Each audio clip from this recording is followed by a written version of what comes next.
whether they actually do, if they either love you or detest you. We also love God. No, we also love God. But now you see, there you know. Then the lords of the Philistines gathered them together for to offer a great sacrifice unto Dagon, their God, and to rejoice. For they said, our God has delivered Samson, our enemy, into our hand. Verse 24.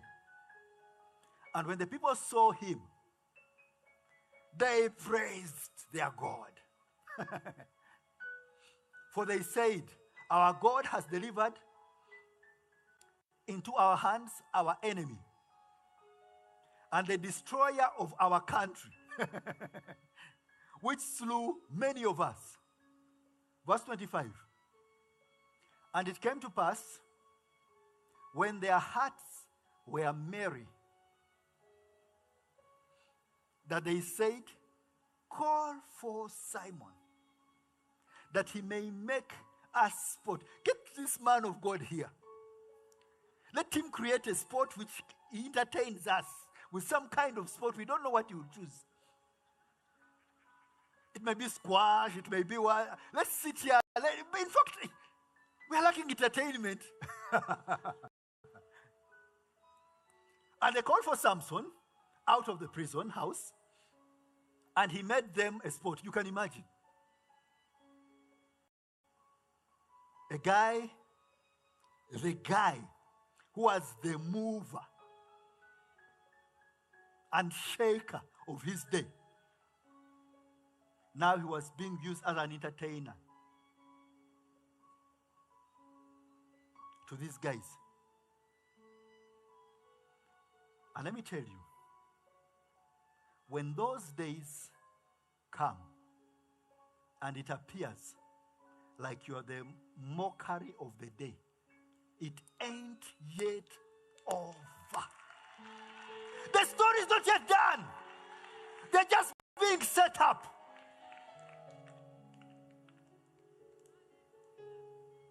They think they have you where they need you. But this is the day that no one else makes. No one writes the script in this day. And so the end of the matter has already been authored. And it is not in any of these people's hands. Now that's why we prophesy.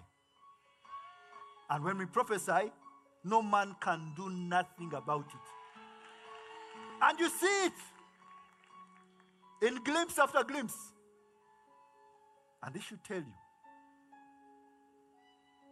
Men plan and we come and we prophesy and things shake. Hallelujah.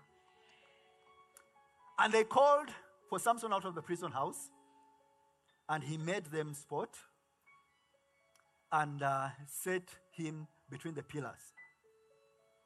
And Samson said unto the lad that held him by the hand, suffer me that I may feel the cornerstone.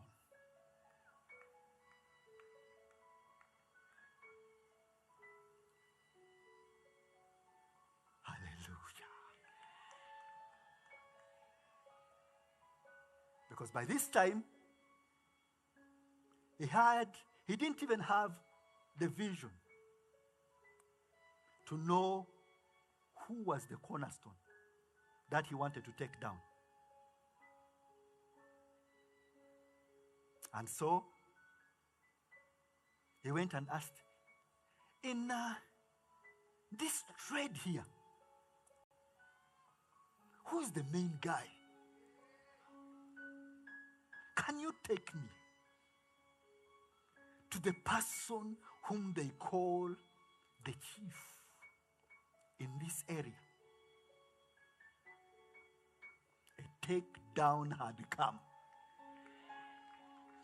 Who is the person that brags about that this is now mine? This is my area.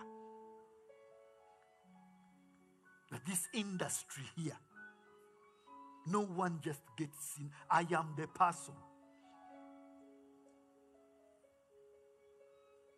Now you're blessed at least. Many of you know the cornerstone in your field. But for him, he had gotten to this place where he didn't even know. But he knew one thing.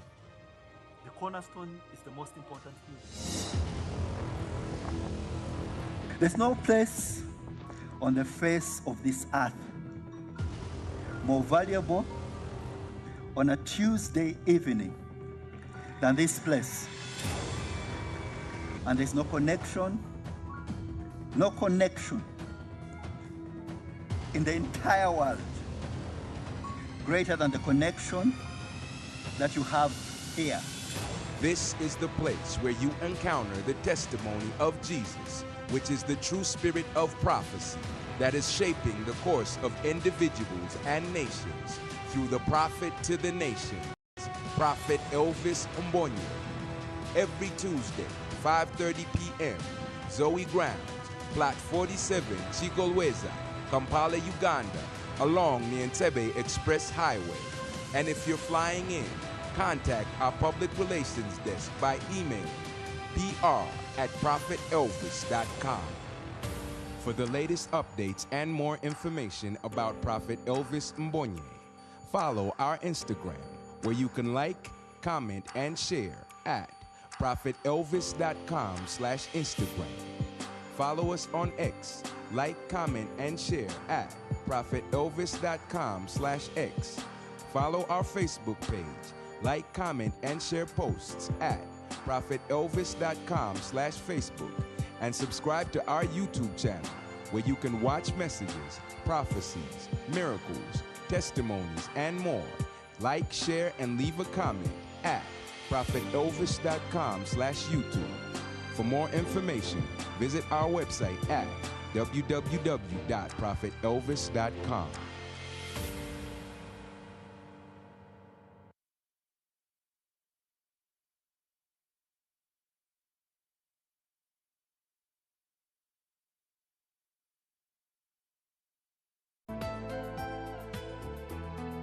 Up next.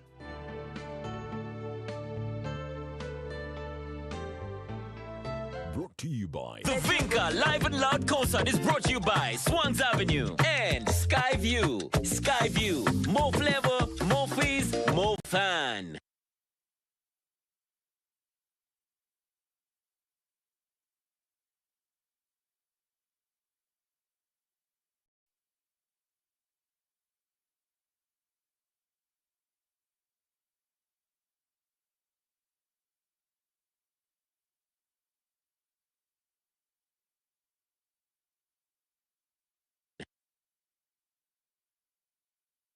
Breaking Now. Now Post delivers Uganda's fastest, accurate news as it happens. From hard-hitting headlines to exclusive interviews, we bring details of stories everyone is talking about. Accurate, fast, and balanced.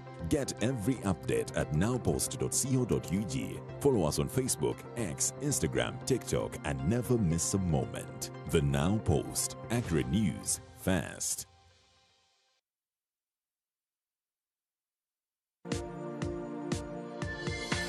NBS Tonight, brought to you by Chills. Start something malty with the new Evervest Malt Apple and Pineapple. Try the burst of sweetness and malty flavor. It's 100% taste, zero alcohol. Available in a shop or supermarket near you. Evervest Malt. Make every moment golden. Evervest Malt is from the makers of Pepsi Cola in Uganda. Hello fellow farmers, especially urban farmers. Did you know that you can get Vamiti?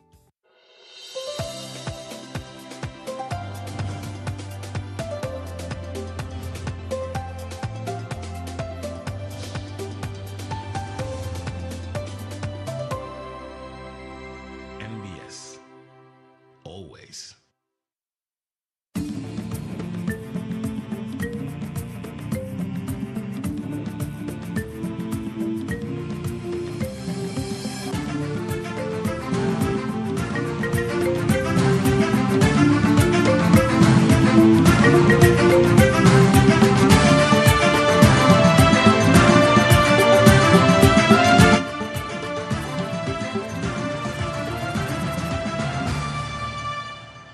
Kasora bange mazoko na sawa emu yennyini mbeera kakasabo kakasa ntuyingiddewo n'amasengejje naye nga omanyi ekigera maaso mu nsi mu kadde kano kyekyokuba nti tuliwa twasabuukuludde ffe akadde konna tubeera tugamba tusabuukula kiriwa tulina okukakasa nti gwe omulabi waffe tutambulira wamu olwo nno twogera ku ki twogera ku MTN TV by Afro Mobile kati buli kimu kyoyagala kiri mu ngalo zo awo buli kyoyagala kiri mu ngalo zaawo gosobola bulungi nnyo okubanga ate okola ki weesalirawo ngenda kulaba ki ndabewa nzirewa naye ng'ekyo kyennaba kitukako kiba kitegeeza nti ku ssimu yo oyina ssimu kikaaki oyina seereza oyina eri ekintu kyangu nnyo kubanga naawe osobola bulungi nnyo okwetuusako MTN TV by Afro Mobile naye nga kyolina okukola kyangu nnyo oba oyina okukwata bulungi nnyo n'otuuka kakati bwetugenda maaso nembeera nga nkulaga nti kakati bw'oba omaze okufuna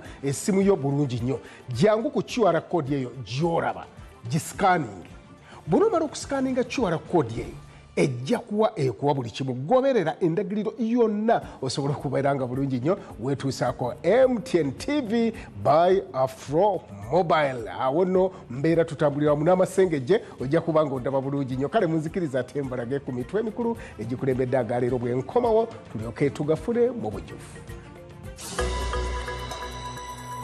Brought to you by Zikoff akolebwa mu bikola ebyawano eby'obutonde era abaana n'abakulu bamukozesa Zikoff Herbal Cough Syrup.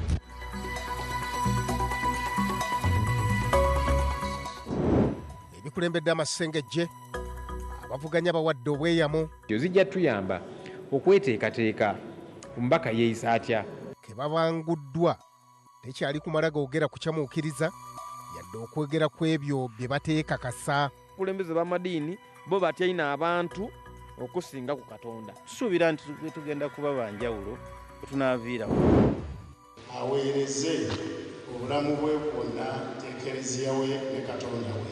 Kale baganda baffe bano bakkiriza okufuna obudyakono. Obusaseredooti si kitiibwa nti obusaseredooti kirabo okuva eri Katonda oyo amulondo olw'ekisa kye. Ssaabasumba Ssemwogerera akuutidde abasaseredooti okuweereza abali mu buyinike. Tulina okubeera abeetwaze era kino kitufuula bakabona abatuufu. Ez'olwannannyini baŋŋamba mitwalo 25 enamba ogirina. Nansana abazadde batabukidde abakulira amasomero ga gavumenti olw'okubasasuza ssente ezitakkirizibwa mu mateeka. Tuwuliziganye. Teebereza okusasulira kaabuyonjo. Nansana municipality nga ye Buwamba. Mwetereze. Brought to you by Zikoff akolebwa mu bikola ebyawano eby'obutonde era abaana n'abakulu bamukozesa Zikoff Herbal Cough Syrup. Kale weewawo ndi muzzukulu wa Kisoro Ssembatya Ismail n'amasengejje mu bujjuvu agololako olwaleero nga tandise ne Ssaabasumba w'essaza ekkulu erya Kampala Paul Ssemwogerere akuutidde abadyankoni abawereddwa busaseredooti olunaku olwaleero okukakasa nti batambula babuulira ekigambo ky'Omukama ate era nga bassa nnyo essira naddala ku bantu abali mu buyinike oba abali mu mbeera etaasanyusa n'omulundi n'ogumu so si kulowooza nti ekibawereddwa olunaku olwaleero akitiibwa bw'atyo abadde akulembeddemu okusaba nga abadyankoni abawerako abagenda mu maaso n'okuweebwa obusaseredooti mmisa eno eyindidde wali ku Lutikko e Rubaga. Omukolo gutandise n'okusimba ennyiriri z'abagole ababadde bagenda okusumusibwa nga bambadde mu byambalo byabwe eby'ennono y'Eklezia. Abagole babadde bawerekeddwako abamu ku bazadde baabwe ng'eno babadde bakutte ebyambalo byabwe bye babadde bagenda okwambala nga bamaze okutuuzibwa wakati mu ssanyu ly'abakkiriza ababadde mu Lutikko e Rubaga. Ssaabasumba w'essaza ekkulu erya Kampala Paul Ssemwogerere yakulembedde ekitambiro kya mmisa era zaawerekeddwako omubaka wa Paapa eyawummula omwepisikoopi Augustine Kasujja, bafaaza wamu ne bakabona.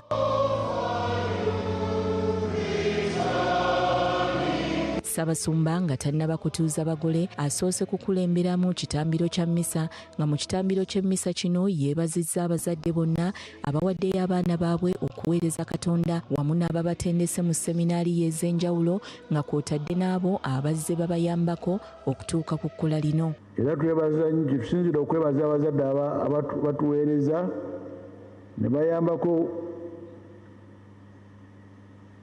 kukakanya obuzito bw'omwepisikoopi bwe yandibadde nabo mu kuweereza. Bano bajja okuyamba okulaba nga omulimu gwa Katonda gweyongera mu maaso nga bakulembera omwepisikoopi. Ssaabasumba Ssemwogerera ajjukizza abagole bano okwekwata ennyo Katonda wamu n'okukwatagana ne bannaabwe bonna yonna eyo gye banaabeera batumiddwa okuweereza. Buli musaserodooti alina okwesiga Katonda ate n'okukolera awamu ne baganda be abasaserodooti. Omusumba we, bannaddiini n'abantu ba Katonda bonna yonna gy'abeera aweereza gy'aba atumiddwa. Omwepisikoopi alina obusaserodooti obujjuvu obwa Mukama waffe Yesu Kristo. Tasobola bukola yekka olw'ebitundu ebigazi n'abantu abangi n'emirimu emingi egigendera ku buvunaanyizibwa buno. Kristo yava ateekerawo entereeza eno ey'okugabanya obuyinza obwo ku basaserodooti b'omwepisikoopi. Ssaabasumba era akikkaatirizza nti obuweereza bwabwe si bwa bitiibwa wabula abasabye bafeeyo okuweereza abakkiriza era babeere ba kisa gye bali. Nammwe abasaserodooti n'abadiakoni kubajjukiza nti omulimu gwe mugendako gubawo obuvunaanyizibwa obw'enjawulo oba oli awo n'obukulu. N'obukulu tebujja kukwanirizibwa era tebujja kunyumira bantu nga temubadde beetowaze nga Kristo bw'ali omwetowaze. Ssaabasumba era akikkaatirizza nti ekiseera kino mwe bafunidde ebitiibwa bino abantu bangi bali mu buyinike wamu n'obweraliikirivu nga kw'otadde n'abali mu makomera era abasabye okubudaabuda abantu ekika kino wamu n'okubakkakkanya n'okubagumya mu buli mbeera. Mu buyinike bangi bali mu bweraliikirivu, abalala balwadde, bangi abali mu makomera nga tebamanyi bye basibiddwa. Beetaaga okukubagizibwa n'okugumyagana. Omulimu ogwo bagwesunga gwe mugenda okwetikka ogw'obusaserodooti n'obudiakoni. Abantu bano bagwesunga okulaba nga mubakkakkanya. Ffenno abagundidde mu busaserodooti, baganda bange abali wano, naffe abepisikoopi n'ebitongole ebyenjawulo ebyobusaserodooti ebisomeddwa, basaba twanirize bulungi baganda baffe bano abagenda okutwegattako. Ssaabasumba bw'amaliriza okubabuulirira wazzeewo omukolo ogw'okuyita abaseminaariyo ababadde basumusiddwa mu budyankoni mu butongole nga bano baweereddwayo bazadde baabwe eri Ssaabasumba nga bazadde baabwe bategeeza Ssaabasumba nga bwe baba mukwasizza okuweereza Ekleziya. Omwana waffe ono John Mary Mayanja Jemba akuweereze n'Ekleziya we obulamu bwe bwonna. Bano bambaziddwa ebyambalo byabwe eby'obusaserodooti era bw'atyo Ssaabasumba n'abasiiga omuzigo gwa karizima omutukuvu bawuubira abakkiriza mu ssanyu. Oluvannyuma Ssaabasumba abakwasizza bye banaakozesa mu buweereza omuli evvinnyo n'ebikompe. Jamila Mulindwa Nwaha, Karuna Kibuule, NBS Amasengejje. Kakati mubufu bwe bumu kabadde kaseera kasanyu wali mu ssaza ery'e Mbarara nga abadyankoni aboolya ddala nabo 8 abasomusibwa okufuukira abasaserodooti ng'eno Ssaabasumba balina omugisha yakulembeddemu emmisa eno omukolo ogwetabiddwako ne amyuka Ssaaba n'amyuka omukubiriza wa Paalamenti ya Uganda Thomas Tayibwa. Essaza ekkulu ery'e Mbarara liri mu ssanyu n'okwebaza olw'abavubuka 24 abeeyongeddeko eddaala mu bulamu bwabwe obw'obuweereza bwa Katonda. Abadyaakoni 8 bakuziddwa ne bafuuka abasaserooti ate abaseminaariyo 16 ne bafuna obudyaakoni. Omukolo gw'okukuza bano gutandise n'ekitambiro ky'emmisa ekikulembeddwamu Ssaabasumba w'Embarara Lambert Binomugisha. Mu bulombolombo bw'ekereziya abagole bakoleddwako emikolo egy'enjawulo nga bakwasibwa ebintu eby'enjawulo bye balina okukozesa mu buweereza bwabwe. Mu kuwulira kwe Ssaabasumba Lambert Binomugisha akuutidde abasaseredooti n'abadyankoni okunywerera ku kigambo kya Katonda, okubeera abeesigwa, abagumiikiriza n'okulabira ku Yesu Kristo omusumba omulungi. Bija kuheereza Kristo omwegesa, bija kuheereza Kristo omusaseredooti, kandi bija kuheereza Kristo omuliisa. Ssaabasumba era alaajanidde abazadde okwagazisa abaana baabwe obuweereza bw'ekereziya kuba mukadde kano abaseminali abali mu kutendekebwa mu ssaza lino bali 117 naye bangi ku bo tebannatuuka ku mutendera gw'okukuzibwa. Kino agamba kyongera obwetaavu bw'okusabira n'okuwagira abavubuka abalonda obulamu bw'obuweereza. Mutteho omutima okureeba ngu ekimurasome mukiikirize, ekimuliikirize mukyegese, kandi ekimurayegese mukitoolese. Omukolo gwegatteddwako n'abakungu ba gavumenti omuli amyuka sipiika wa paalamenti ya Uganda Thomas Tayebwa. Tayebwa asabye abakulembeze b'enzikiriza okukulembera enkola ezireeta abantu wamu naddala mu nteekateeka ezikwata ku kulima. Uri kureba n'abandi akabaranka abandi bantu kandi akabaranka abantu ba Mukama akabaheereza bona. Kandi kyamaani waleete ezo projekiti ezimagamba kutwala rwaba abashomesa bitu nanishaba utwantu zikora twaze mucyanga tuhereza abantu bona bo mucyanga takahereza bakatira kibogo. Tayebwera asabye banaddiini okukolagana ne gavumenti ku kulwanyisa obulyake n'enguzi kuba ye Namujinga atuuse okusaanyaawo Uganda. Mwatuyamba obushumanguzo mu parish modo omukureba ngu tabaho kwiha sente abantu bano baronde emirimo hari za district emibazi yitu kuteeka mu marwariro mutuyambe information ejo mwagitunga mugitwereze. Tayebwa era asabye abantu okwongera okusabira minisita w'ebyenjigiriza n'emizannyo Janet Kataha Museveni asobole okusuuka obumuluma bwonna. Okushabira maama witu wihanga mama Janet Museveni otwiratina amagara marungi konko mushabire hatabireje murikache kumureba yagarutse yatanze kukora emirimo yihanga. Abasaseredooti n'abadyankoni abakuziddwa baweereddwa ebbaasa ezibakakasa mu mitendera gy'obuweereza gye bakuziddwamu era bategekeddwa okugabibwa mu bifo eby'enjawulo gye bagenda okutandikira okuweereza abantu ba Katonda. Alex Mugasha, NBS, Amasengejje. Katweyongereyo bwe tuti kakati ekiragiro kya minisita ow'ebyobugagga obw'ensibo Dr. Monica Musenero eri abasima zaabu mu Katuugo eri ekatuugo kyongedde okutabula abantu naddala abannyini ttaka mu kitundu kino abagamba nti kikafuuwe okukkiriza abantu abo okuddamu okusima zaabu ku ttaka lyabwe ate nga bo balabika nti tebalina we bagenda kufunira era baagala wabewo okukanya okutuukibwako nabo babeeko kye bafuna mu kifo ky'okubeera ku ttaka ng'abalala bagaggawala ate nga bo bongera kukogga. Nga 11 ogwokuna omwaka guno 2026 poliisi y'obugagga obw'ensibo yalagira abaali basima zaabu okuva mu kirombe kya Mugobwa Katuugo okukyamuka kuba baali bakolera mu bukyamu era bangi baasigala ttayo. Ekisigadde kujja wano kujjawo bantu ate nga tutandise nakati kale saano muŋŋamba nnyumirira okukola ngenda kulyawa. Wabula wiiki eno abalombe bazzeemu okufuna ku ssanyu oluvannyuma lwa minisita w'obugagga obw'ensibo Dr. Monica Musenero okuwandiika ebbaluwa ebakkiriza okuddamu okukola emirimu era baaweereddwa emyezi 12 okutuukiriza obukwakkulizo obwateekebwawo. Baluwa egamba nti babawadde emyezi 12 nga munoonyereza oba waliwo ebyobugagga bye mwagala. Babatadde era tugenda kuddamu okukola.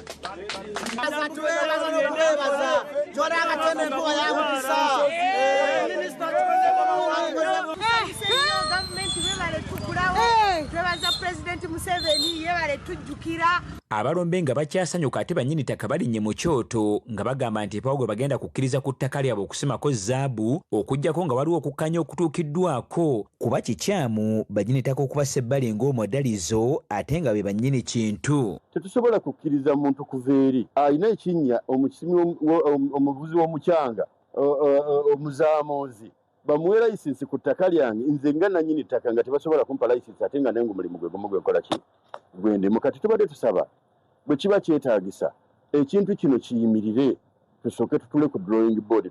Bazze nga bagamba nti baabawadde ekiwandiiko kitegeeza nti ffe bannannyini ttaka tuba tetuyina buyinza ku kyaffe. Bano kati basaba Pulezidenti Museveni ayingire mu nsonga eno okubayamba okufuna obwenkanya. So nsaba gavumenti eveeyo tuyambe ku nsonga eno, oba kigenda oba sipiika wa paalamenti oba ani yenna, kuba kati tukyalwana n'abavubuka bano, tulwanaho nalebo Musenero yennyini. Mulekeraawo kusima, kubanga n'obuyinza n'ebbaluwa bimwafunye tibagamba kusima.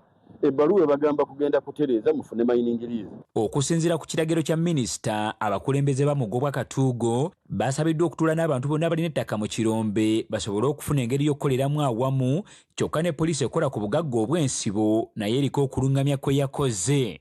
Era tulinze ministry etuwe mining license yaffe. Tetwagambye genda sima naye kunoonyereza baluwa kyegamba.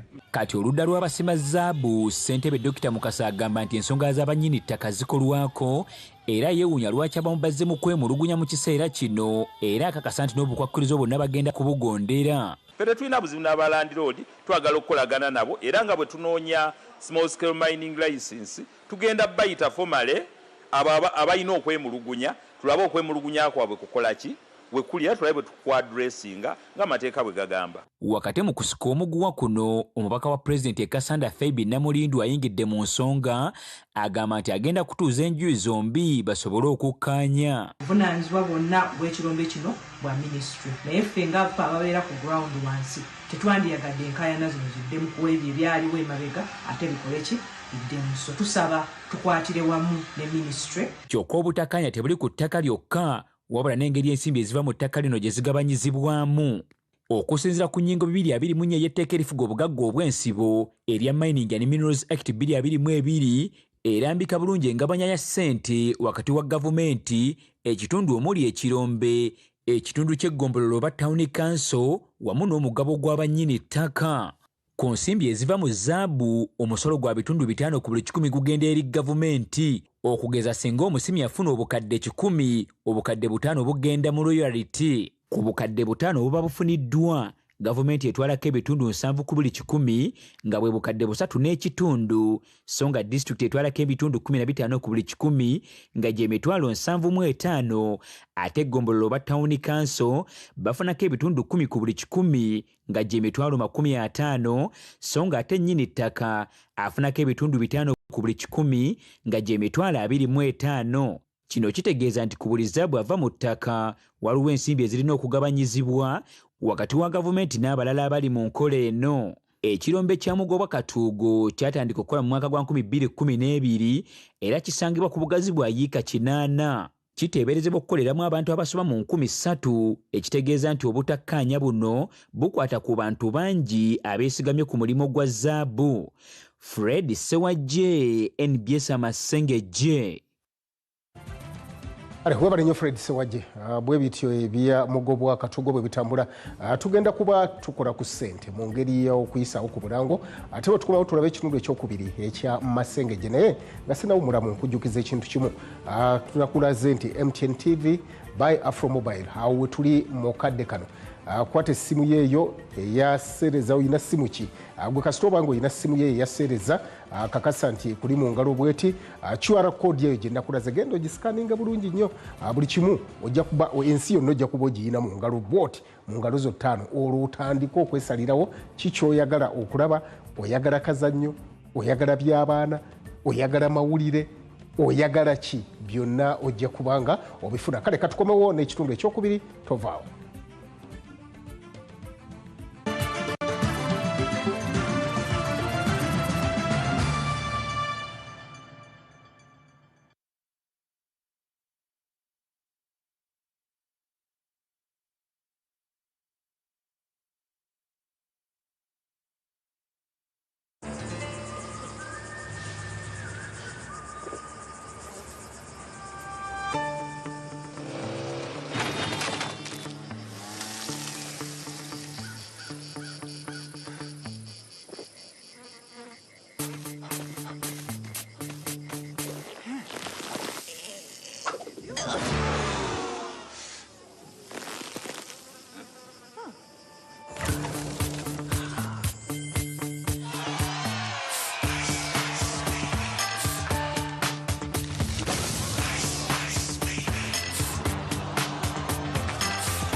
pressure.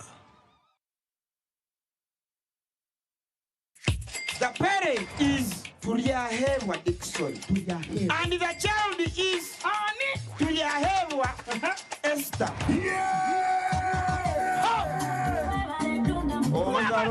Kambera gwete kwa muchisha ngo ishe watu yayewa Esther wahangura school fees ngene na hateja shana amashemero bagonka MTN momo eberewo mbeni nyegasta igana kaga ni 5 sta manana 0 hash shashuro mwana school fees tokoma nyo muchisheri zagwijo wanje ninga nchaka ngwasa kuzo wawe mwebare munonga.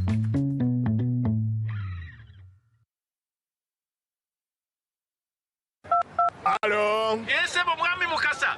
Mutiane yo. Yono broka. Yenze broka wa mayumba. Bangambye ne nyumba za mununjiko. Kitufu. Oyagala yabisenga bimeka. Ngabi satu. Ebeyi bajiga. Bangambye satano.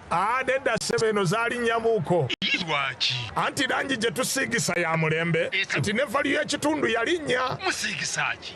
Global Paints. Mutia. Kusiringi. Tukosa Global Mat. Ate munda ne tukosa Global Silk Vinairo. Singa kweta gawa bweru. Wabweru tukosa Global Weather Coat Emulsion. Owa. Akusiga je musiga. Ogwo mutindo okusasulira sente zonna. Guli umite.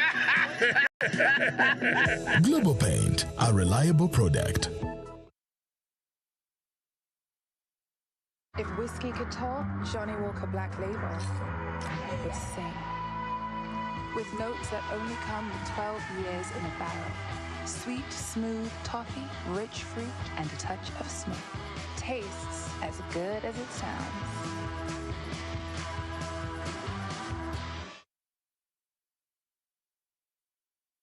Kumulembe kuna abakozi bachayambala ebintu ebyo bisambala bannannyini makolero zi kampuni abakozi mubafunire uniforms eziri ku mulembe okuva mu Jod Color Solutions banyirire bafulume mu material ne design ebiriko ate nga kuliko n'akabonero ka kampuni yo olwo business babantu mu maaso bagimanye tosubwa campaign eno omulamu akugamba nti stand out mu uniform yo ne Jod Color Solutions bali ku Prime Complex ku Johnson Street shop number C24 esimu noti 772 45 91 mwenda wamune ku www.jodcolorsolutions.com. Ekitongole ekikola ku nteekateeka y'omukulembeze w'eggwanga mu by'emikono Presidential Initiative for Skilling the Girl and Boy Child wansi w'amakago bwa President kitegeeza abavubuka abawala n'abalenzi mu magombolola ga Kampala gonna nti okwewandiisa kw'abavubuka abali wakati w'emyaka 15 na 35 kwakubaawo ku Lwokuna nga 13 August 2026 okutendekebwa kutandike nga 17 August 2026 mu bifo bino ku katale k'ewandegeya Mulago Catholic Church, All Saints Church of Uganda Mutundwe, Nakulabye Kiwuunya, Our Lady of Fatima Catholic Church, Luzira Prisons, St. Stephen's Church of Uganda Luzira, Subway Crescent Towers Roundabout, Wabigalo Parish Community Hall, Butikura Parish Catholic Church, Kigowa Ntinda, ne Makerere Kikoni Community Hall. Okwewandiisa n'okutendekebwa bya bwereere. Okwewandiisa jangu ne photocopy ya National ID eyiyo ey'omuzadde w'omwana atanaweza myaka 18 oba ey'omuntu akulabirira nga kuliko stamp, omukono n'ennamba y'essimu ya LC1 n'obufaananyi buna obwa passport bw'akeekubya. Okumanya ebisingawo kuba ku noti 7 14 45 62 noti 4 34 34 57 oba noti 4 34 34 58.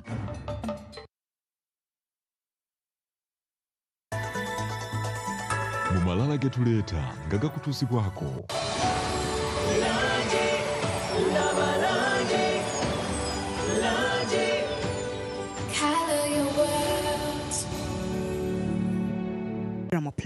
Kiramo Plus wamaanyi ku bulumi n'okuyamba ku mbuto eziruma. Asangibwa mu maduuka agatunda eddagala wonna mu ggwanga. Kati akkirizibwa ne ku baana abali wansi w'emyaka 12. Obulumi bwe bweyongera genda olabe omusawo. Mu malala getuleeta ku katebe munaye tusanga eyo abantu abatunyumirwa n'akuwa sente from nowhere.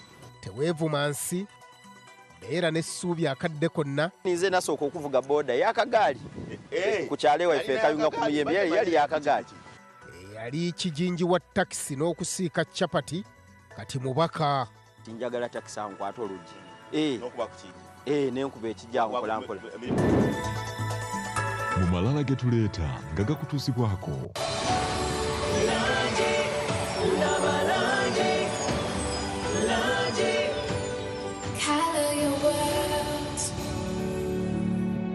Kiramo Plus w'amaanyi ku bulumi n'okuyambako mbuto eziruma. Asangibwa mu maduuka agatunda eddagala wonna mu ggwanga.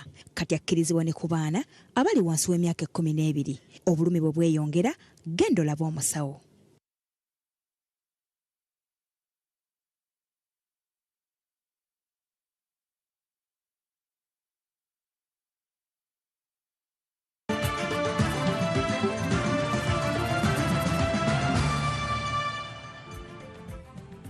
Kale nkwaniza mu kitundu ekyokubiri ekya Masengejje nzikiriza tutambule bwe tutika kati abakola okukusa abaana buli olukya bavaayo n'obukodyo obupya kubanga ennaku zino tekyetaagisa kusooka kutuula naawe ne balyoka ate bakukukusa. Ennaku zino bettanidde n'enkola ey'okukozesa emitimbagano okulaba nga bakusendasenda agenda okumaliriza ng'ogudde mu mikono gyabwe olw'okuba Abaganda bagamba nti enswa bw'ekyusa eriiso nga naawe okyusa envuba. N'abakola ogw'okulwanyisa ebikolwa nga bino nabo olulabye nga abakola ogw'okukusa abantu ekyo kye bakola kwe kubakana ne kaweefube okutendeka abantu ab'enjawulo be bagenda okussa mu bitundu ebitali bimu eby'eggwanga okulwanyisa omuze guno.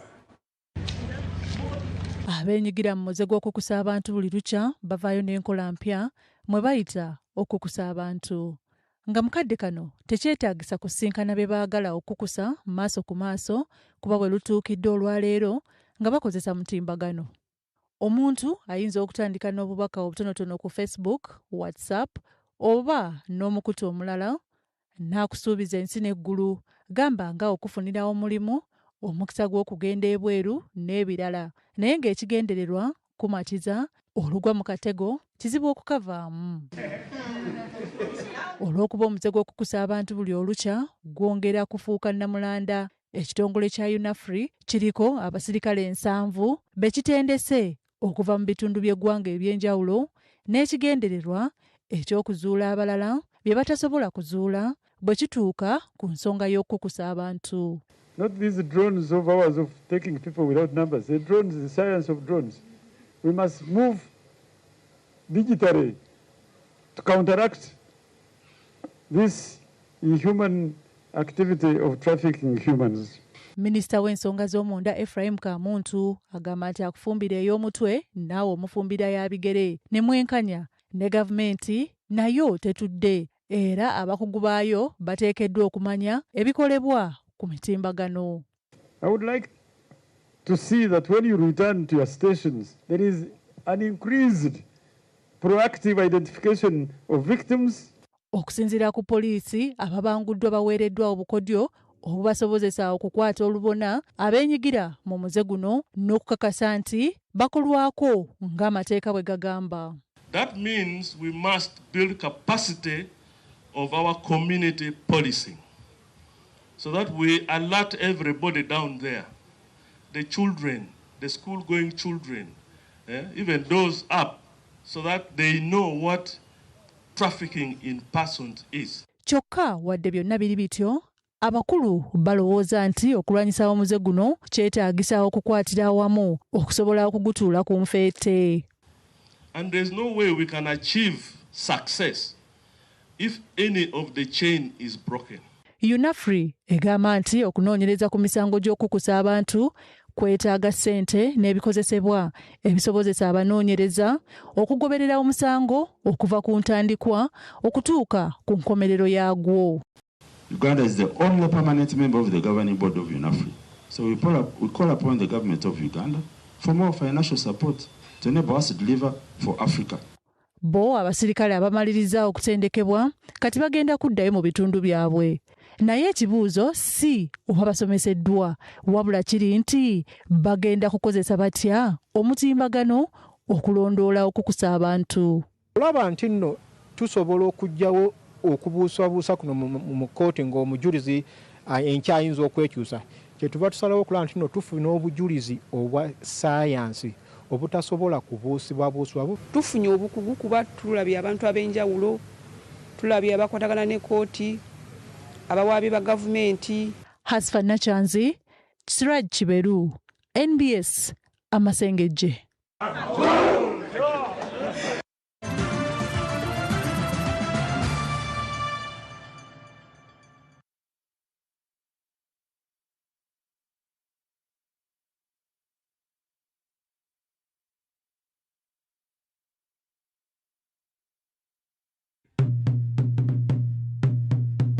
This is not just a run. This is a movement with purpose. Join us on 30th August 2026 at Kololo Ceremonial Grounds for the Cancer Run 2026, starting at 6 a.m. Also taking place simultaneously in other districts across Uganda for the completion of the One-Stop Cancer Center at Nsambya Hospital. Registration is only 30,000 Ugandan shillings online using Gonza Pay. Gates are available at all Centenary Bank branches, Capital Shoppers outlets, Bread House branches, the Cancer Run office on Zimwa Road, Muyenga, the Rotary Uganda office at Nick Building, and Rotary clubs across the country. The Rotary Cancer Run 2026 is organized in partnership with the Parliament of Uganda, Centenary Bank, Crystal Water, and NBS Sport, championing Ugandan sport.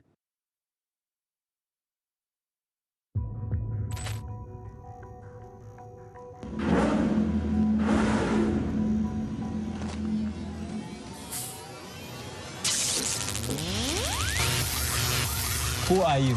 I'm Vic, the boss king. Oyagala gold rush wakuwe. Oyagala red rush wakuwe. Ulira boosty, ulira. Funana, funa boosty. Funa Boosty with the extreme energy and refreshing taste of Sting Energy Drink. Available countrywide at only 2,000 shillings. Must be Sting. From the makers of Pepsi. Hello, auntie. Akasente nakafuna.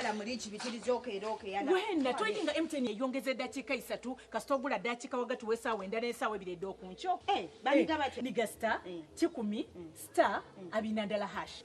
Odebwine ate ngosobola n'ogula ng'okozesa app yewe ya my MTN era bakuwa dakika ekyenda wuli ekikirimu edakika edo dukola lunaku lulamba tibadisala nzaawo njakuba okusawa n'etaano kalibala ize isimu ndagala ni anti wo takubando y'edakika da MTN wagati w'essaawa endala n'essaawa ebiri ed'okunkyo ofuna edakika da MTN ku MTN edd'obwereere nga dda lunaku lulamba niga star ndala noti star ibiri ndala ashi era ofuna edakika do edd'obwereere buli lunaku okuyungibwa kwaife tekulemesebwa MTN.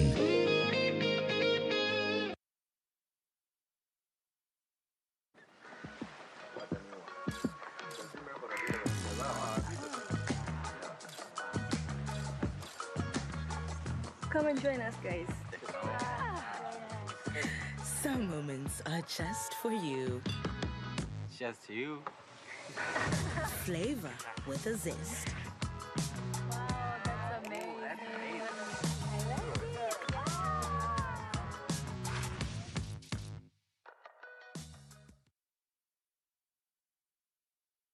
Experience the ultimate in bathing luxury with Lanzo Luxury Bathing Soap. Choose from a variety of refreshing types, including menthol, antibacterial, ice cool, blueberry, coconut, and raspberry. Each one promises an upper-world, refreshing feel that redefines your experience with bathing. Lanzo Luxury Bathing Soap, the ultimate refreshing feel. Distributed by Chopper General Enterprises, located at shop number 3, Rafik Building, Chikoba, Kampala. You can find Lanzo Luxury Bathing Soap in shops and supermarkets nearby. Why pay for someone else's repairs? Say goodbye to hidden costs and hello to peace of mind of a brand new start. Discover the Suzuki range of unmatched fuel-efficient and reliable options. From the iconic Jimny to the new Across Hybrid. Find the perfect blend of style and world-class efficiency. Upgrade today and enjoy 1 year of free fuel and comprehensive insurance, plus 2 years of free service and a 3-year warranty. Trade in your current car or choose financing to start driving as you pay installments. Don't wait. Visit the Suzuki showroom today or call 0800-211-033 to get started. Can I have a light, please? What is this? Castle Light, the best testing light. Try it. Try it, try it, try it.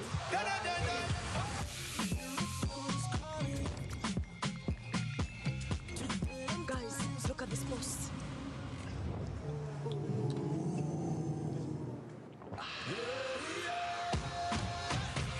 Nothing hits like extra cold. Castle Light. Try it.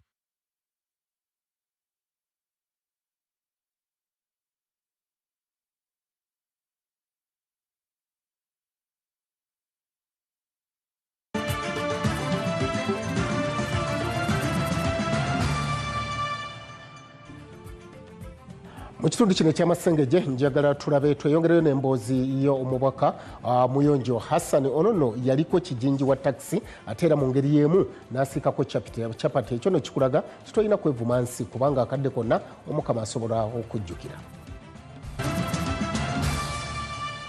NBS ku katebe nze Tony Muwangala akola kyatendo okwekumira ku mawulire amasengejje.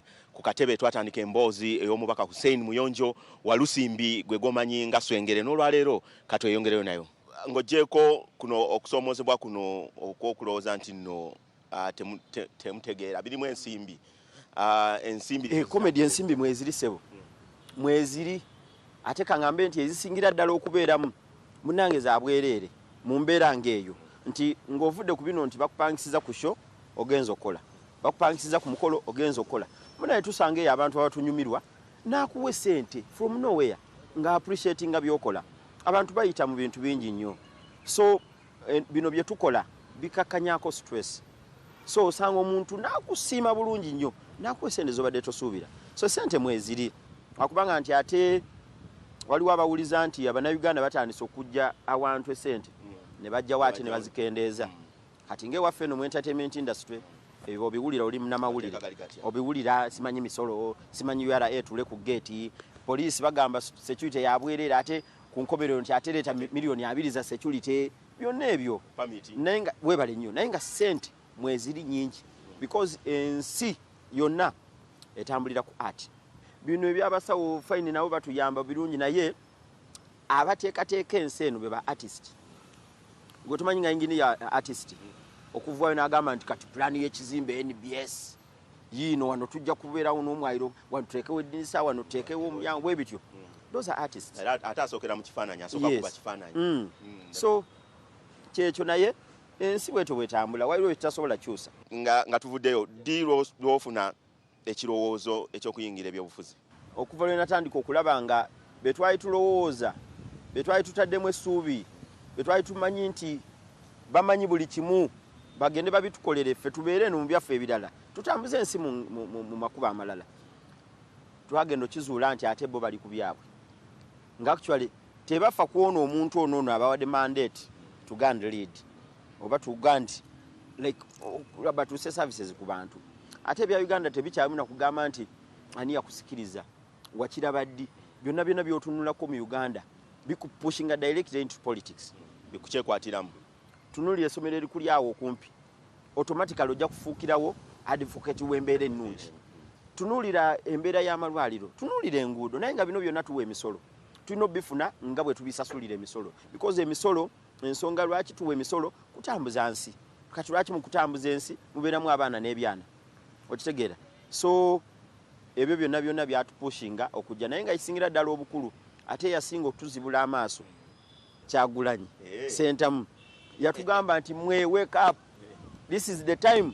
Ate ng'obuvunaanyizibwa buli mu ffe abavubuka abakyalimu amaanyi abakyalimu embavu abatajja kutwalibwa bintu birala bino mbw ate ki omanyi munnange tuyimirire twogere what is good for all of us.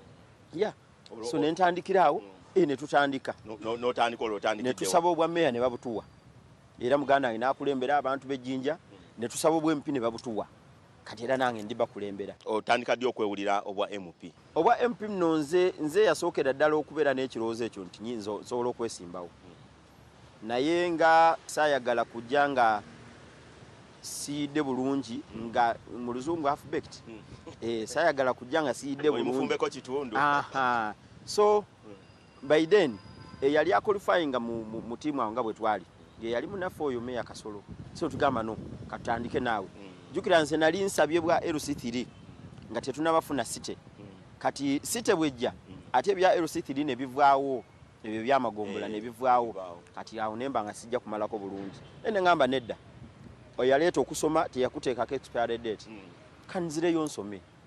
So naye ngo ebyobukulembeze nabiraba dda nga nsobola okulembera because era n'emirimu gye nzize enkola mbadde nga mukulembeze kuvira ddala ku ssomero.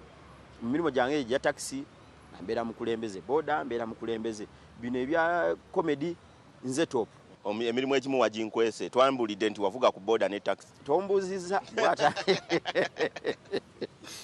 wakade kagenderere ulire omulimu gwa boda gwatambula gutya ate ninze nasooka okuvuga boda yakagaali ku kyalo waffe kayunga ku muyembe yali yakagaali ate nga tirina kuleva evuga bantu nga nvuga migugu awo lavire mu taxi ali kweno omutwalira omugugu gwe naguta ku gaali swe era nali ni mukama wange egaali mukama we bamweta Steven akabwayi akyaliwo aliwo ku muyemba bwerabwa ali proud musanyufu nnyo watuka akaseera n'ofuna eggaali eyiyo nedda saagifuna ate nenvaawo nentandika ogwa capati era mukama wange Allah amuwe ekiwumulo eky'emirembe mwami Juma ne bambi yafa nga atulina emidaala mingi yawe kayunga wenyini emafubire no mu center ku round about kubiri eri so nga tukola emirimu bwetyo mpolampola nenvaawo jukira ku stage awo nga taxi wezikyukira ningamba no I have to progress kati njagala taxi awo nkwata olugi nokuba ku kiji nenkuba ekijja mpolampola emirimu wagimalanga mu mwaka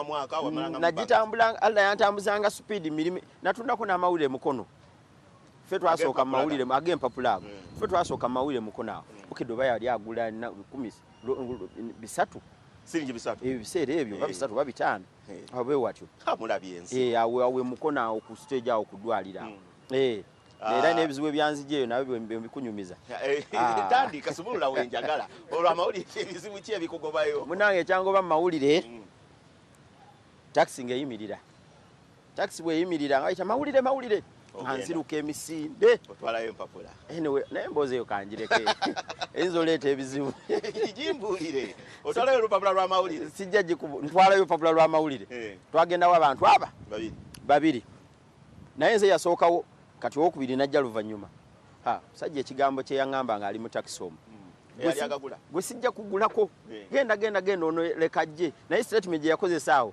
sijja gyogera ku mpewo naye ekyo kyekyangoba mu mawulire ate nenzirayo ddala mu kyalo ate nenkomawo mu Kampala ate nga poota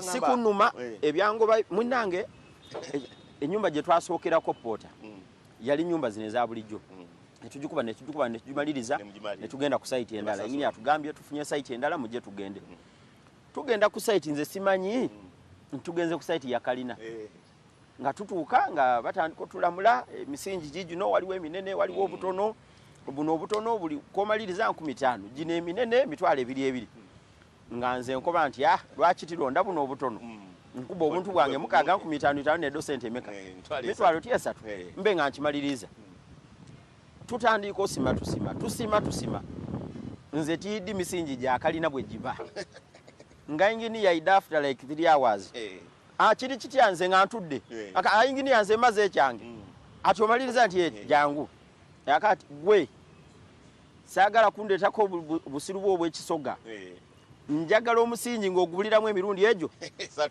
gumungogo gwa 15 natambula mpola nenaaba nenziruka ku site banaye bagenda okuddamu okunkubira essimu saa 12 nti oliwa n'abakola nti nze ndi Busoga nzira nago gafiire ono engineer yali aliment kuleeta eri byeskavators bisime n'atuteekako abaana b'abanno neŋŋamba ogwo nagwo nkoze eki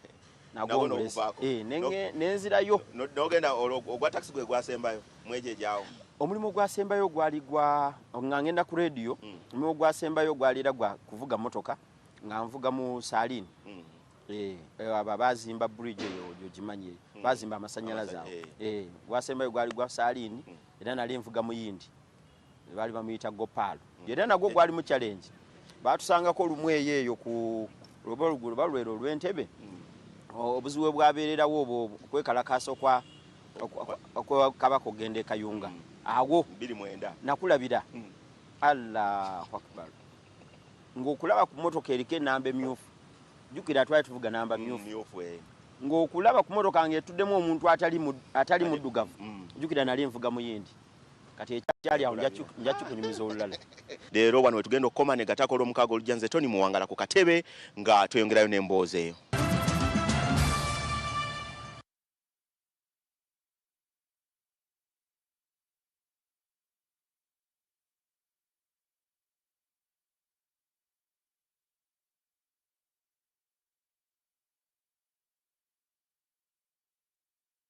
okugaba obutimba bw'ensiri mu ggwanga kukomyewo. Tewali muntu alina kufa musujja gwa nsiri ku mulembe guno. Buvunaanyizibwa bwo okugoba omusujja gw'ensiri mu nnyumba yo. Amawulire amalungi gaagano. Gavumenti ya Uganda ezzeemu nate okugaba obutimba bw'ensiri. Mu kaweefube ono akatimba kamu kagenda kuweebwayo eri abantu 2 mu buli maka. Omusawo w'ekyalo muyite VHT ne ssentebe w'ekyalo bajja kutambula nnyumba ku nnyumba okuwandiika abantu abali mu buli maka okwetegekera okufuna obutimba. Omusawo w'ekyalo gamba VHT ajja kubuulira ebifo ebugabibwa. Kaakano tosigalira mabega, kakasa nti owandiisizza abantu bonna mu maka go okufuna obutimba bw'ensiri. Ku lunaku lw'okugaba obutimba genda mu kifo ebugabibwa okufuna akatimba ko. Obutimba bw'ensiri bukuuma ggwe n'ab'omu maka go obutalumwa nsiri ezireetera omuntu okufuna omusujja. Gaba omusujja gw'ensiri mu maka go nga weebaka mu katimba k'ensiri. Obubaka buno bukutuusiddwako ekitongole ky'ebyobulamu mu ggwanga.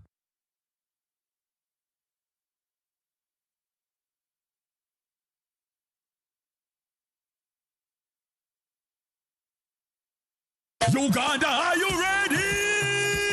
Chikakasidwa ngabiri muri mu August ku Lugaga Cricket Oval we wali concert y'omwaka esinga obunene. Skyview ne Swans Avenue bakutuusako Vinka live and loud. Eno your biggest musical celebration of the year. Shillings emitwalo 3 n'ekitundu, VIP emitwalo 8 n'ekitundu, emmeeza ya milioni 4. Tickets zitandise okutundibwa ku MTN Momo kamunyenye mu 65 kamunyenye 20 kadala. Emilyango tugigula ku samwenda zennyini. Olwovinka wambe stage akonkona endongo hit after hit. Titwagala bavinka addicts, bavinka fashionists. Musaleko tujjuze lugogo biwagidwa Skyview ebitegekebwa Swans Avenue.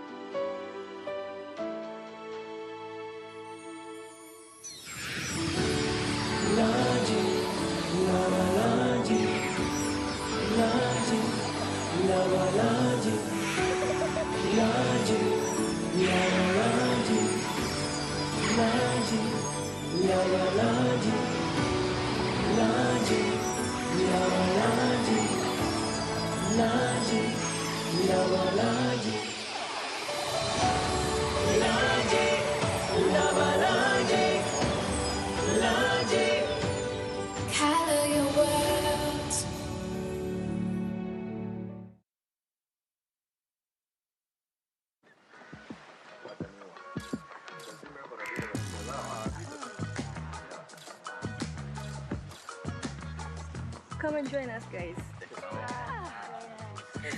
Some moments are just for you. Just you. Flavor with a zest.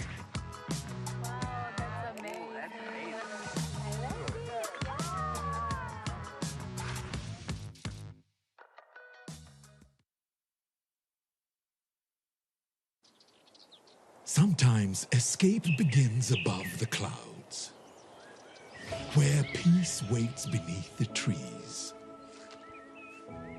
Here, nature invites you to breathe, to reconnect, to feel alive again.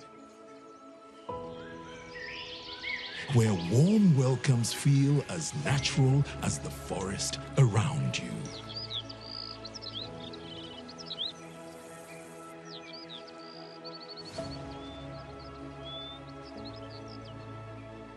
A sanctuary designed for comfort, and moments made to flow effortlessly.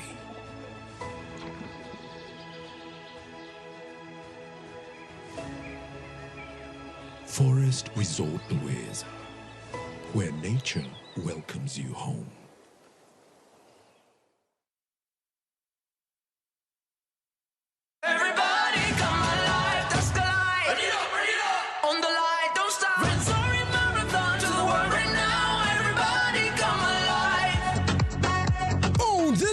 At the 5th edition of the Tascalite Mountain Soaring Marathon, August 22nd, Kasese. Register for 5, 10, 21 or 42 kilometers at 60K. Tascalite, own the light, open one. You'll know.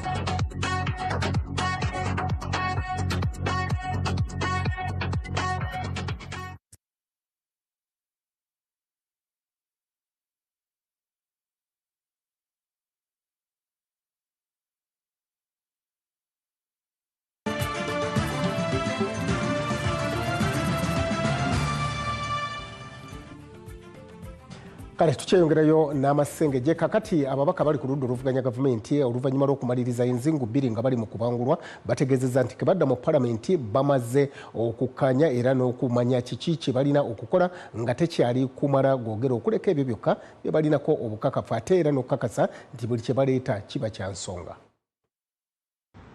Ababaka 79 be bokka abalondebwa ku ludda oluvuganya mu palamenti ey'e12 era olw'okubanga bano batono nnyo bw'ogeraageranya ne bannaabwe aba NRM eddimu eddene libolekedde kwe kulwa n'okumatiza ababaka ba NRM okuyisa ebiteeso bye baagala. Olw'embeera eno ababaka bano nga bakulembeddwa mu mukama waabwe Joe Ssenyonyi batuula obufoofofo okusala amagezi ku ngeri ki gye bayinza okukolamu emirimu mu ngeri ematiza mu kisanja kino. Abantu ab'enjawulo okuli abaliko ababaka bannaddiini bannakyewa n'abantu abalala baleeteddwa okwogerako eri ababaka bano nga Joe Ssenyonyi agamba nti essira balitadde ku kubangula ababaka ku ngeri ki gye bayinza okuwasaganyamu emirimu gya paalamenti. Lwe lusoose naye tujja kubeera n'endala bwe zityo zijja tuyamba okweteekateeka omubaka yeeyisa atya, omubaka baba agenda kuyimuka okwogera yeeteeseteesa atya, okoze research wo, rules ozitegedde obulungi, amateeko gategedde obulungi. Ssenyonyi mugumu nti oluvannyuma lw'olusirika luno entiisa y'ababaka naddala bali ku ludda oluvuganya egenda kweyongera omutindo nga bakusobola n'okumatiza bannaabwe abali ku ludda olulala okubeegattako. Kiyamba nti omuntu awuliriza agamba nedda ono tyasi tali mu kuwakanya n'ebyayogera byansa. Abamu ku basomesa abaleeteddwa kubaddeko omusumba Josarere okuva mu mukago ogwa Interreligious Council of Uganda, wabula omusumba ababaka bamutadde ku nninga olwakye bayise akasiriikiriro ak'abannaddiini wakati nga bannayuganda banyigirizibwa. Omusumba Rwere bano abategeezezza nti nabo ebigenda mu maaso mu ggwanga babiraba era nabo bibaluma kyokka olw'enkola yaabwe ey'obutume ensonga zino bazoogerako eri bekikwatako mu kasirise awatali kulaalaasa. Abakulembeze b'amadiini bo batyayina abantu okusinga ku Katonda n'ebibuuzo nebire mu bwongo bweffe, so twafuna opportunity okubabuuza lwaki timwogera. Ekigendererwa kyaffe tekiba kulaga nti nange nkola nange njogera, effe ekigendererwa kyaffe kulaba nga abaawo enjawulo. So bwe tugendera omukulembeze n'abaako byakyusa tetubabuulira nababuulira nti ekyo ffe twakimugambye. Ffe tuba tukoze omulimu gwaffe. Gwe munnaddiini nga gw'okuŋŋaanya abantu ng'era abantu bwe banaagenda mu ekizayiro era bannaddiini nammwe mugenda bamiisinga ebyokwogerera Mukama tebigenda kuyamba ggwanga lino. Tulina okuyiga okupakeginga message si kuvuma. Rwere agamba nti n'omulundi ogwasembayo bwe babadde basisinkanya Pulezidenti Museveni baamugambyeko ku kiwamba abantu ekisusse kw'ossa okutulugunya bannayuganda. Gwa Katonda nga ye mubeezi waffe ne konsi yaffe ng'etugamba tumaze okukola ekyaffe tugenze ne twogera ekikyamu tukyogedde oluusi tugende ne batunyonyola nti ekyo si bwe kiri, bano bakoze bwe bati ne bwe bati, bano kyebavudde bakola bwe bati. Ne tugamba nedda kino ne bwakubadde bakoze ki nammwe mwandiko kati that's our work. Sulaiman Sebuggwawo, Ramson Mohire, NBS Amasengejje.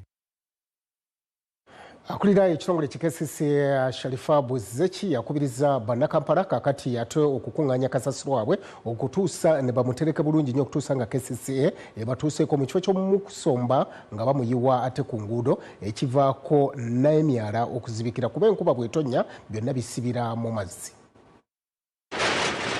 Wadde nga Kampala eva mu kasasiro mungi kyokka KCCA egamba nti obuzibu si bungi bwa kasasiro wabula engeri gyakuŋŋaanyizibwamu.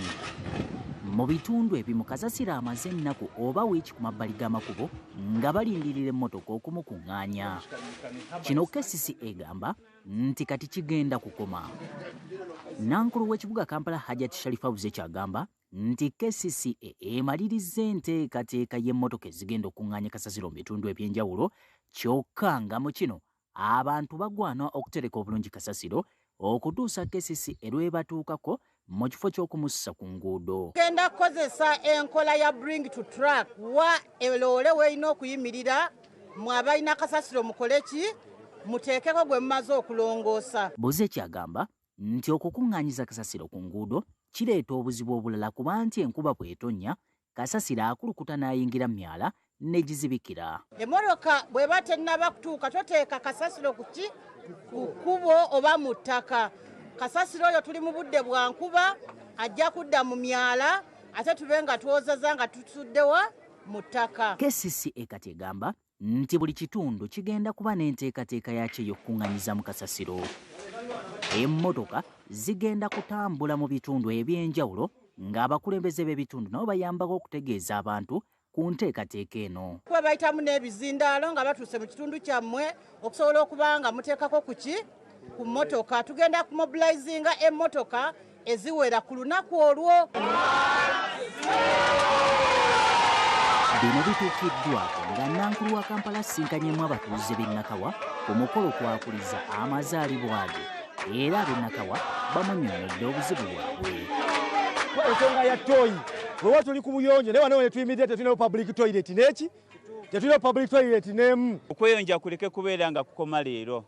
Kikulu nnyo okubeera nga zino ensonga tuzeekwatiramu ng'abantu. Abatuuze era bayogedde ku PDM nga bagamba nti wadde bafunye obuyambi okuyita mu nkola eno, wakyaliwo embeera ezibakalubiriza okukola emirimu n'okufuna ensimbi ezibasobozesa okuzzaayo ssente. Naye maama tugusaba busabi afazaali bali zibateekewo enkola enteekateeka eriwo waki batuwengayo n'essaawa n'eziba 2 okuva ssaawa nga 11 paka ssaawa 2 abantu bakole bafune kye balya. Embeera banyigiriza nnyo maama. Enteekateeka empya egenderera okutuusa emmotoka mu bitundu okukuŋŋanya kasasiro mu budde n'okukendeeza kasasiro agenda myala.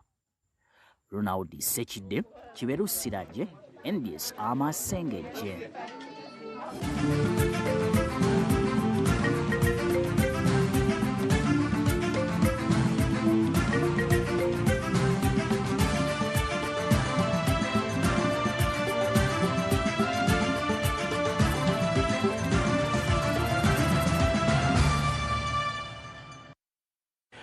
Mu byemizannyo abasomerako Nabbingo babakanye ne kawefube ow'okuzimba Trinity Junior School era nga bagamba nti bagenda kuyita nnyo mu byemizannyo okulaba nga basonda ssente ezo ezibagenda okukozesa nga n'olunaku olwaleero Oweekitiibwa Waggwa Nsibirwa abaddewo ennyo nga batongoza enteekateeka eno. Omwaka guno ekibiina ekigatta abasomerako ku ssomero lya Trinity College Nabbingo ki Trinity College Nabbingo Old Girls Association kitegese emizannyo okusonda ssente ezisoba mu kadde 5 basobole okuzimba essomero lya primary erya Trinity Junior School. Amyuka Katikkiro owookubiri Oweekitiibwa Robert Waggwa Nsibirwa asanyukidde omulamwa guno ogw'okwongera ettaffaali mu byenjigiriza mu ggwanga. Enjala tubawagire olw'okuleka omukululo guno mu nsonga eno. Tubawagire mmanye ebibiina by'amasomero bikoze ebintu bingi masomero naye na kino kiyitirivu. Njagala buli omu abawagire abaana baffe abalijja abazzukulu baffe abalijja bafune embeera mwe basobola okufunira okusoma okw'omuggundu. Bano bavuganyiza mizannyo nga chess, okubaka n'emizannyo emirala era wano abakulembeze basabye abaaliko abayizi abalala awamu n'abakwatiddwako okubayamba nga Maria Naswa akulira abasomerako e Nabbingo bw'annyonnyola. They made 84 years. So as you can see, egunjudde abawala bangi mu Uganda muno abali mu bifo ebyobuvunaanyizibwa, very many ladies in this country who are doing great work. And on that same legacy, we want to build junior schools. Omukolo gw'ebyemizannyo guno si mpaka za mizannyo zokka wabula mukisa gwa kukunga abaaliko abayizi ba Trinity College Nabbingo okubazza obumu era beekulaakulanye. Solomon Saka, Ali Costa, NBS Amasengejje. Masengejje ag'olunaku olwaleero bwe tutyo bwe tutambudde naye nga sinabagenda njagala nkujjukiza ekigambo kimu.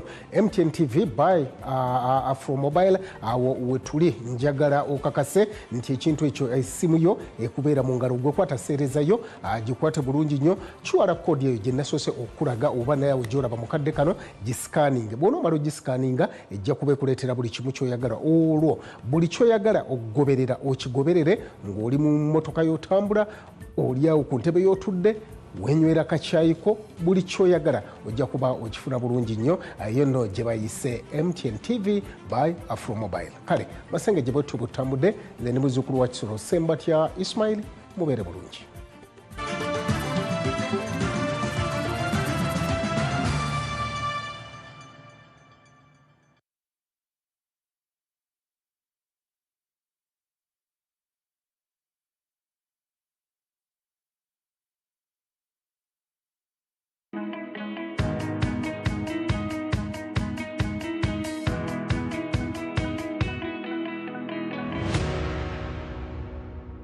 As Uganda's towns and cities continue to grow, many people are discovering that agriculture is no longer limited to large pieces of land.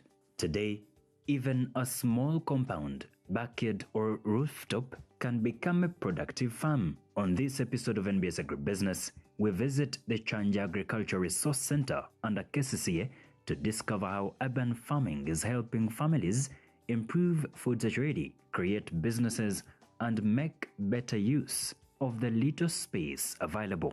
Welcome to NBS Agribusiness. My name is Alex Mugasha.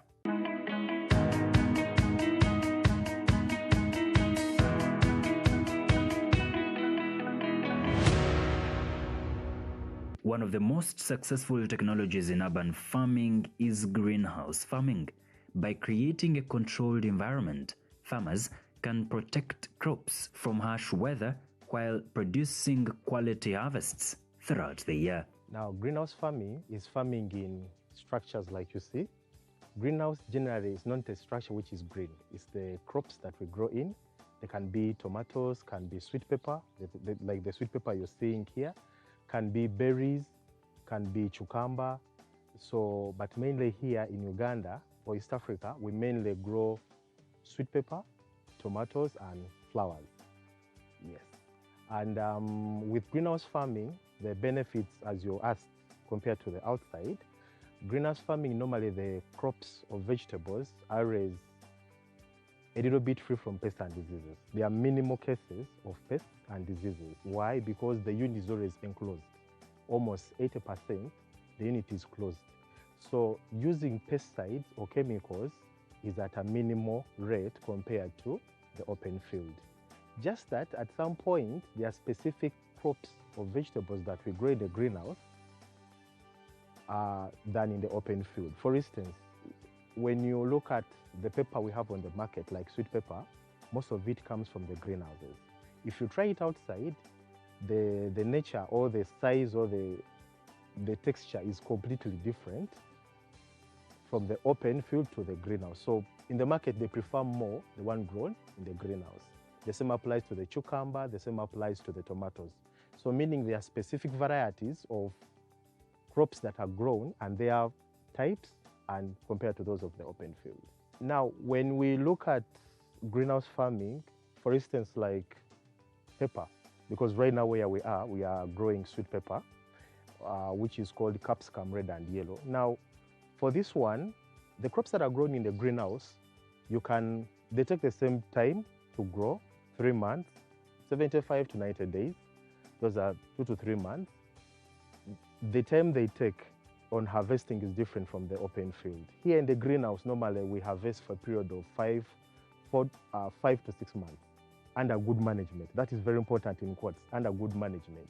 Now, good management involves pest and disease control. It involves scouting. Scouting means you have to look around, like you saw when you came in, you have to look around and check which plant has no water, which plant is not supported very well. So that's what we call scouting. So you can harvest for a long time compared to the open field. In open field, we normally harvest for 2 months or 1.5 months, and that is all. So greenhouse is so beneficial whereby you harvest for a longer time, and we have varieties of vegetables that take that long period of time. You can't have vegetables from open field, then you bring them in a greenhouse. They will not yield more. So that's mainly the difference. And the more you harvest them, the more the earnings. So that's why greenhouse is very, very important and profitable, yes, if managed very well. Irrigation plays a very vital role because, first of all, as you're feeling now, it's a little bit hot. So we need to water our plants on a daily basis. We do it in the morning, we do it in the afternoon, and in the evening. Those are 3 times in a day. And we irrigate them when they are young. We give them 5 minutes, depending on the size of the drip line. Now, when you look at these drip lines, some have double holes, others have single holes. So the drip lines, the benefit of them is they pour the water where it's needed. It's not like when someone uses a watering can, you apply and you move. Here you apply where the plant is. Where the plant is, where we put the water. And the plant really benefits that very water. Even if you want to apply the fertilizer, there are some foliar fertilizers that we use. We mix them from the tank and they pass through the irrigation system. So meaning the irrigation system distributes evenly the nutrients and even the water itself. Now, with the greenhouse, first of all, before you've planted for us here, as you see, we have raised the beds. So when you raise the beds, first of all, a bed is 2.5 feet to 3 feet wide, and the length depends on the size of the greenhouse. So when you're raising the beds, that's where we apply the compost manure. Can be poultry manure, can be piggery manure, can be the one of humans from the national water. That is all manure. Then from there, that's when we can apply the seedlings. Okay. Small spaces. So one of the reasons why a greenhouse was introduced to use, at least you need to be doing some rearing. The reason why I'm telling you about rearing is so that you don't purchase the manure that you need from outside. You have seedlings from trusted sources. Someone selling you this seedling at least needs to have a garden. You get it? That's very important because it will show you that these are the seedlings you're taking and this is how they are performing. That's very important. Other than someone who completely has no small garden where he can demonstrate. And then secondly, there are so many fertilizers and fungicides on the market. So as you're selling them, please, can you show how they react on the crops? You get it? And secondly, we farmers also have to check the packaging and expiry date. That's also very important. Don't just go to the shop, someone sells you a product, but then you don't check those items. When was it packed? When is it expiring? So it's very, very important. And also, how is it harmful? If I exceed this type of meals, what will happen? Will it burn my crops? And even the handling is very, very important. The post-harvest handling is also very important. There are specific strings. Now, these are, most of them, we get them from the greenhouse companies. So you can go to some greenhouse companies and purchase from them. And so what we do, when a pepper grows up to like a height of 1 foot, it's very important to support it. Now, for instance, when you look at this, it had like 4 fruits. You get it? So I forgot to support this one. So by next day, it had broken. So this is a loss. This is almost a kilo. And a kilo goes between 5,000 to 7,000. So this is already 7,000 lost. So meaning, as I was talking about scouting, you need to check which plant is not supported. So that's how strings are very, very important in this greenhouse mainly. Yeah, because it helps in supporting these plants. If you don't support them, then trust me, you're going to lose so many fruits. Still to come, we discover how healthy seedlings are produced and why successful farming begins long before planting in the field.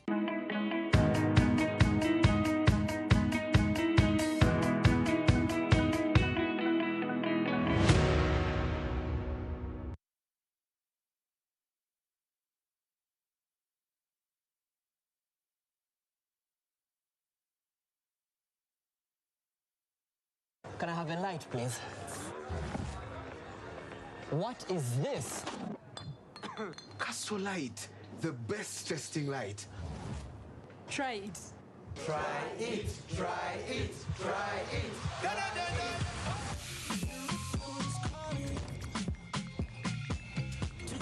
Guys, look at this post.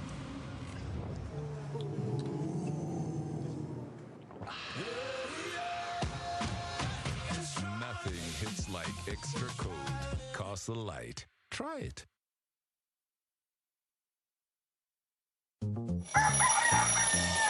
MTN voice bundle. Ay. Load. Hey. Hello, Mama. Hey, it is me, your son, Opio. Hey, now, Mama, listen to me. MTN has the offer. Yes, it has the offer. You load from 7 a.m. to 8 a.m. Now they have free MTN to MTN minutes. And those minutes are there all day. So you load, you'll thank me later. Load an MTN voice bundle between 7 a.m. and 8 a.m. and get 3 free MTN to MTN minutes valid all day. Dial *100 *21 hash and get your free minutes bully daily. Free your fire with free minutes from MTN. Together, our connection is unstoppable. MTN.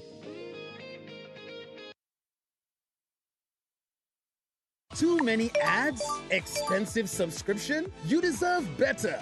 And artists, thousands of plays, but nothing to show for it. This ends now. Introducing Yugatunes, the new home of your favorite music on Afro Mobile.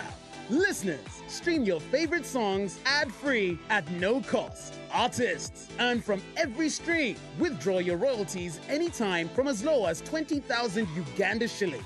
This is music that pays off. This is music that belongs to you. Yugatunes, your sound, your stage, your reward.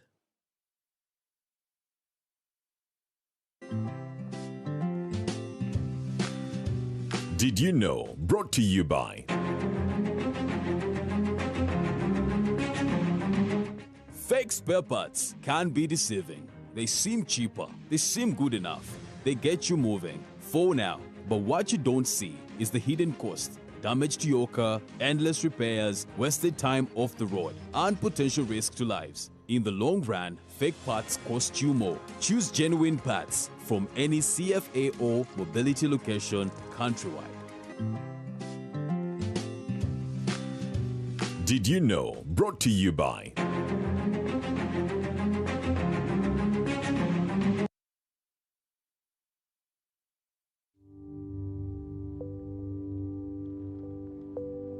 Slow melting, smooth coating, long lasting. Stand a chance to win your share of 17.5 million shillings in prizes. Buy any Cadbury Dairy Milk chocolate, scan the QR code or WhatsApp hi. Cadbury, there's a glass and a half in everyone. T's and C's apply.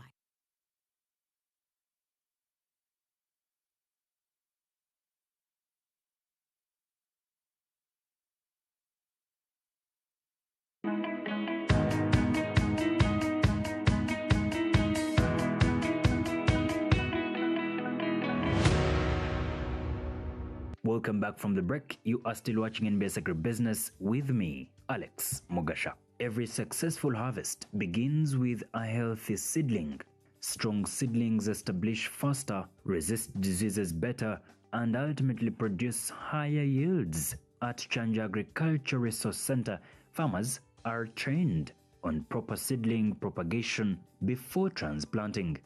So here we are, this is a greenhouse for seedling propagation. It is where we raise seedlings for vegetables, fruits, herbs and spices. It is a greenhouse which is in a space of 8 by 30 meters, and it is basically for producing seedlings. Okay, seedling propagation is a unit where we raise plant materials. We multiply plant materials like vegetables, fruits, herbs and spices. It is actually basically multiplying plants. We raise them into, it's like a nursery bed. We raise seedlings from seed to seedlings, and they take like 21 days, depending on which crop you've planted. They take 21 days in the nursery, 21 days, 28 days in the nursery, especially the vegetables. They take that period before they are transplanted into the main garden.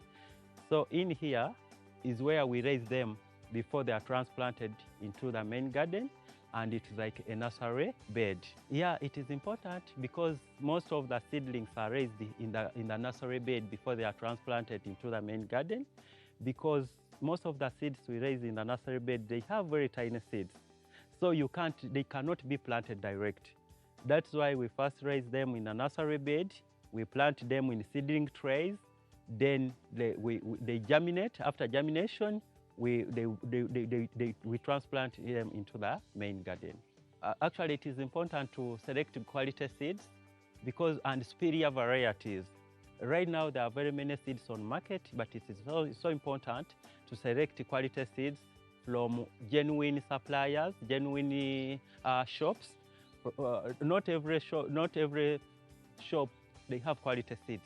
So it is important to look for those genuine companies where you can get quality seeds for planting in your nursery bed. A condition is required for the healthy seedlings to grow. One, you need to have a nursery bed, like kind of a greenhouse. This is a greenhouse where we raise seedlings. And so it is important to raise seedlings in a greenhouse, or you can create a temporary shed or structure for your nursery bed. Either you're planting in the soil or you're planting in trays, seedling trays. It is important to have a structure. Where we are, this is a greenhouse, and it is basically for raising seedlings. And if you raise them under this structure, they will not be exposed to pests and diseases. They will not be exposed to heavy rains. They will not be exposed to prolonged drought. So like this greenhouse, if you raise your seeds in here, in the seedling trays, the seeds in the seedling tray, this is a seedling tray.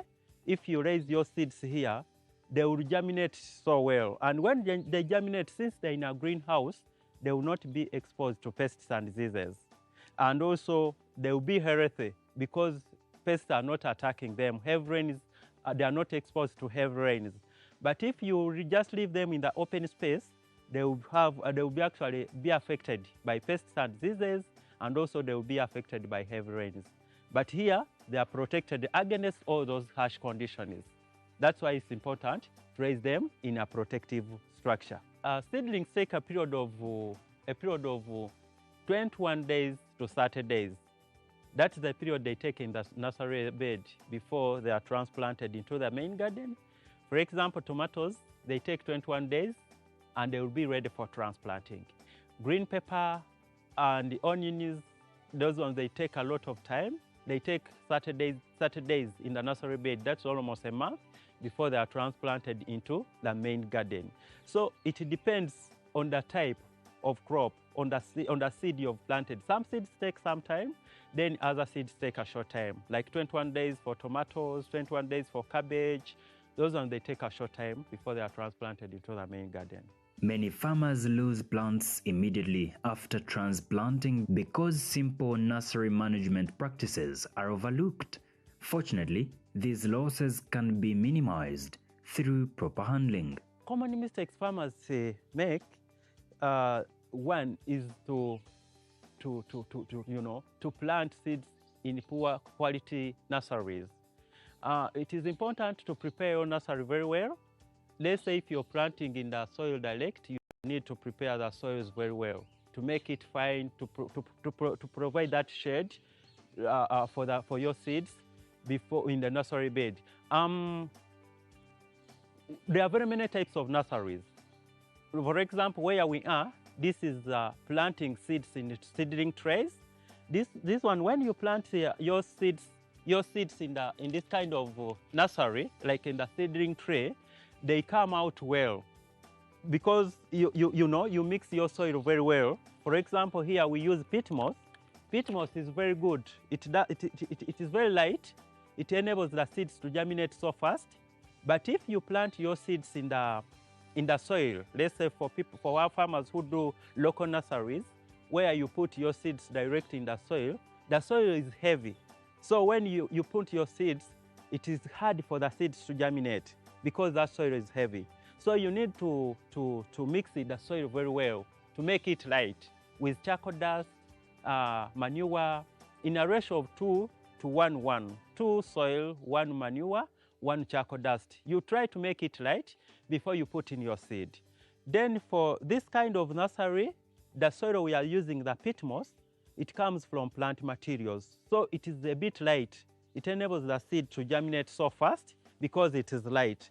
But for heavy soils, it hinders the seeds to sprout so fast. So those are some of the mistakes farmers make. You don't need to use heavy soils. You make the soil light. And also, don't overwater your nurseries.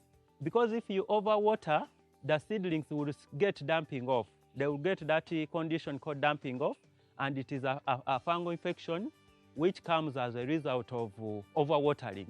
So when you're overwatering your seeds in the nursery bed, make sure the water is moderate. You don't use a lot of water. To reduce losses during transplanting, it is important to transplant seedlings late in the evening, not in the morning.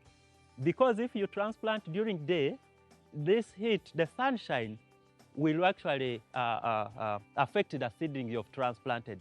So it is important for our farmers to transplant seedlings during evening times, because they will get, that overnight, it will give them stability to establish the roots for that overnight before the next day.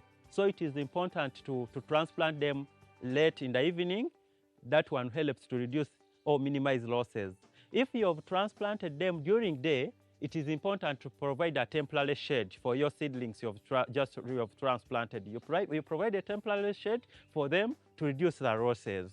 And also, it is important to make sure your seedlings are protected against pests and diseases. Seedling propagation these days is a business. Farmers are venturing into seedling propagation by raising them in the greenhouses. You can actually sell your seedlings if you set up a seedling propagation unit for vegetables, for fruits, for herbs and spices, very many crops. So you can actually venture into seedling propagation. These days, farmers require plants which are ready for transplanting because it is difficult for them. Some farmers, it is difficult for them to raise nurseries. So you find them going to buy ready seedlings. So these days, it is becoming a serious business for farmers to raise seedlings, to propagate seedlings, to multiply seedlings by selling ready seedlings for transplanting. Mostly in the vegetables, tomatoes has high demand. In the vegetables, tomatoes has high demand because tomatoes are eaten every day. So there is high demand for tomatoes, there is high demand for onions, there is high demand for leafy vegetables because we are encouraging our people to consume a lot of vegetables because of their benefits. So it is important to raise them. I would advise farmers to install greenhouses, medium greenhouses for raising seedlings, because when you raise your seedlings in the greenhouses, they are protected against harsh conditions. And also, you plant them in trays. The germination percentage, when you plant your seedlings in seedling trays, it is so high, you don't have a greenhouse. Here you minimize losses. And also it is very easy for farmers to multiply a lot of seedlings when they use seedling trays. So I advise our farmers to set up medium greenhouses. Those ones who want to venture into seedling production, they can set up medium greenhouses and they raise their seedlings in protective structures like this one, like a greenhouse. There you will be able to actually sell your quality seedlings. And also, I advise them to use the quality growing media. For example, peat moss. Peat moss is very good because it enables the seeds to germinate so fast, and also it is disease-free. Most of these plants, if you raise them in contaminated soils which have bacteria, they will be affected. They will not actually germinate well. They will be affected by the fungal diseases which are in the soil, the pathogens. There are very many pathogens in the soil. Unless if you sterilize soil, then you'll be able to produce quality seedlings. So I advise farmers to use peat moss to raise seedlings and also to sterilize the soil, because most of our soils are contaminated with the pathogens which causes diseases. Coming up, we discover how tiny earthworms are transforming waste into valuable organic fertilizer through vermiculture.